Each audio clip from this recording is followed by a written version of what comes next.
Olá, gente. Shalom, shalom a todos. Boa noite. Estamos na aula de número 16, da disciplina Gilui Arayut.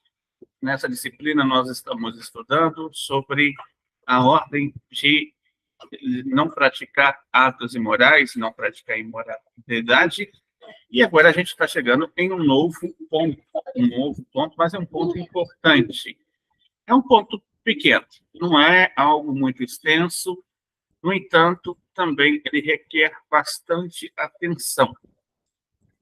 Bem, a referência sobre isso nós encontramos feita por Maimônides, lá em Leis de Reis, Lihut Melahim, Leis de Reis, capítulo 10, capítulo número 9, Alahá número 7, na verdade, a base, a fonte para isso, e nós vemos que é dito uma referência que se encontra lá em Deuteronômio capítulo 7, versículo 3. Você não deve se casar com eles. Bem, para a gente poder entender o que está escrito sobre isso, esse ponto é muito importante. Porque esse ponto, na verdade, está falando sobre o povo judeu, o povo de Israel, e eles receberam aqui uma proibição de ter casamentos com outros povos, com outras nações. Por exemplo, um judeu só pode casar com uma mulher judia. Uma mulher judia só pode casar com um homem judeu. Então, surge também algumas perspectivas em torno de que um Benoa, por exemplo, um monoteísta que cumpre essas leis, ele pode casar com alguém que não cumpre essas leis? Aquele que não cumpre essas leis pode casar com alguém que não cumpre essas leis? Como é que é isso? Como é que funciona? Então, primeiro, a gente vai estar explicando em relação aos judeus e, em consequência também, sucessivamente, a gente vai estar explicando em relação a nós. Bem, vamos entender um pouquinho sobre isso. Um judeu, ele não pode se casar com um gentio, ou seja, com um não-judeu, e viverem juntos como se eles fossem casados. A lei de Deus, ela não reconhece a existência de qualquer casamento entre judeus e não-judeus. Mesmo se esse não-judeu, ele é um Benoa, ele é um monoteísta, ele não pode se casar com um judeu. Por quê? Existem duas coisas importantes para a gente entender. Diante do judaísmo, judeu é filho de mãe judia. O que é filho de mãe judia? Ele tem que nascer com um ventre judaico. Então, por exemplo, digamos que um judeu case com uma mulher que não é judia.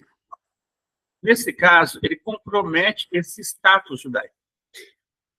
Uma outra coisa muito importante também é que a tribo, ela vem por parte de pai, parte do pai judeu. Então, digamos que uma mulher judia se case com um homem que não é judeu. Ela comprometeria esse status da tribo do filho. Por isso, casamentos entre judeus e não judeus são legais de acordo com a Sagrada Torá. Não pode ter essa união entre judeus e não judeus, porque existe uma questão do comprometimento do status do filho em relação à judaicidade dele. Então, é muito importante a gente explicar isso. Por exemplo, seja o judeu homem ou mulher, ele enfrentaria, então, o quê?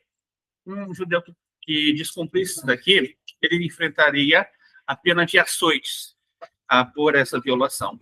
E o gentio, se ele for um homem, ele receberia uma punição do céu, enquanto se ele fosse uma mulher, ele receberia uma pena capital pelas autoridades judaicas.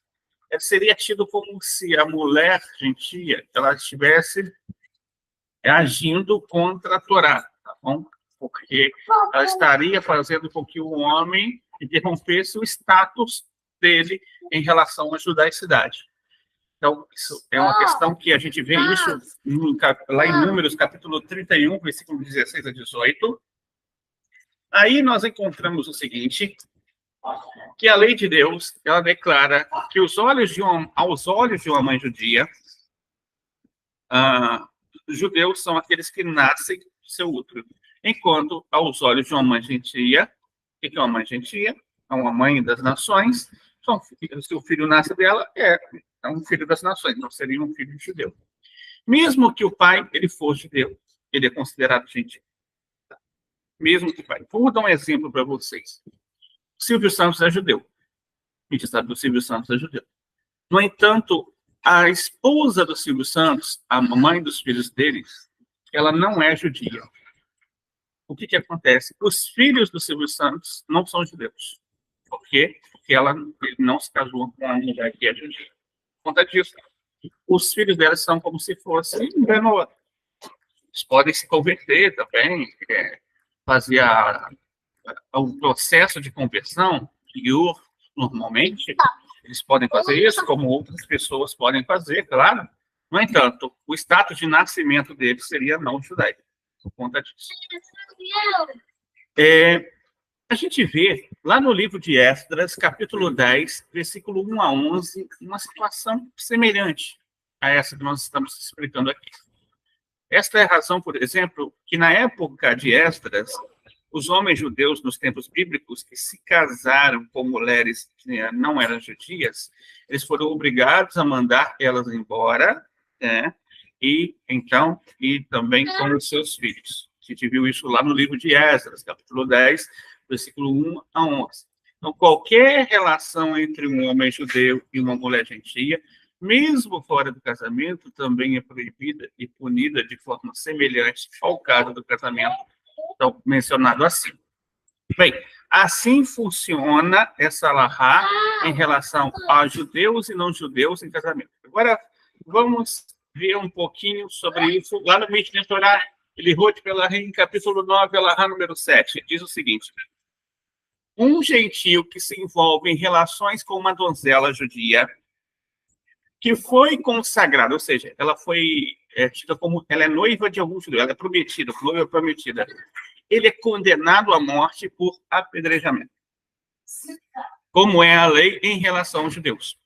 Se ele se envolver com ela depois dela ter passado pela cerimônia de casamento, mas se não envolver com, se ela não tivesse envolvido com o marido, ou seja, ela passou pela cerimônia, mas ainda não teve a união de corpos com o marido, essa mulher judia. Então, esse gentil, ele seria condenado à forca. No entanto, se ele se envolver com uma mulher judia depois que ela se relacionou com o marido uma vez, ou seja, quando já foi a união de corpos, ele é condenado por decapitação, porque seria como se fosse um adultério, entendeu? O que é tido para o não-judeu, para o Benoa, como casamento? A partir do momento que existe a união de corpos, tá? A partir do momento que existe a união de corpos. Então, já que essa união de corpos aconteceu entre o esposo judeu e a esposa judia, e esse, por si só, esse não-judeu, ele se envolveu com essa mulher que seria casada, então, isso seria como se ele tivesse cometido um adultério. A pena capital, ainda que não esteja vigente hoje, né, toda punição se dá atualmente pelas mãos dos céus, ou seja, é considerada uma transgressão, um relacionamento sexual entre um gentil e um judeu, só que não condenado com a pena capital por um tribunal. Para a gente poder entender, então. Agora, vamos falar um pouquinho em relação aos Beninoa. Um Benoa, ele pode casar com uma mulher que seja idólatra? Uma Batinoa, ela pode casar com um homem que seja idólatra? Bem, isso daqui é uma questão muito complicada, mas, primeiramente, não existe dentro do termo da alahá legalidade ou ilegalidade nisso, tá? Não existe um problema. Existe um problema dentro do conjunto de fatores. Vou dar um exemplo. Geralmente, esse casamento vai ter que ser feito dentro de uma instituição religiosa, né? Dentro de uma cerimônia.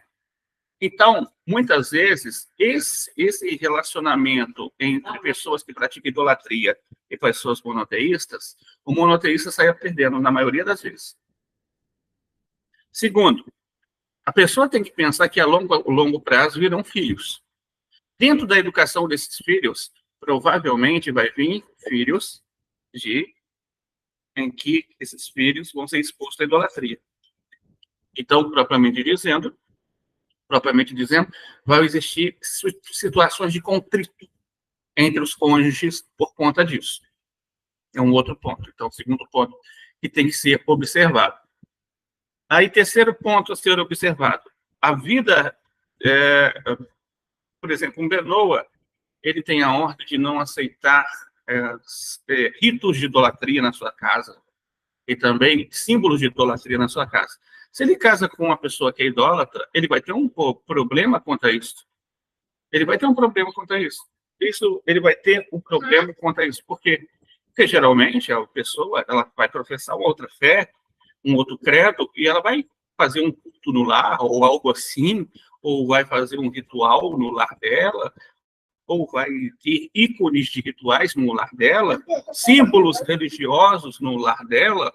Então, ela vai ter, dentro desses parâmetros, o quê? Coisas que dentro da lógica, seria incompatível de uma vida a dois, entre monoteístas e idólatras. Esse é o problema causado. Então, ao longo, propriamente dizendo, na raiz da Lahá, evidentemente, você não encontra uma proibição sobre isso. Mas no conjunto dos fatores, sim. Então, o correto mesmo seria um Benoa casar com uma Batinoa, ou seja, um Benoa monoteísta, casar com uma Batinoa monoteísta, tá? Esse seria o correto, Batinoa monoteísta, casar com um Benoa monoteísta. Esse seria realmente aquilo que seria adequado dentro deste relacionamento. Bem, vamos então agora passar para perguntas. Se você tiver alguma pergunta, pode digitar aí no chat no YouTube, eu vou estar respondendo.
Então, gente, já que ninguém teve nenhuma pergunta, nós estaremos, então, agora passando o final da nossa aula e depois nós estaremos postando uma atividade semanal. Foi muito bom estar com vocês, que a gente possa dar muitas bênçãos.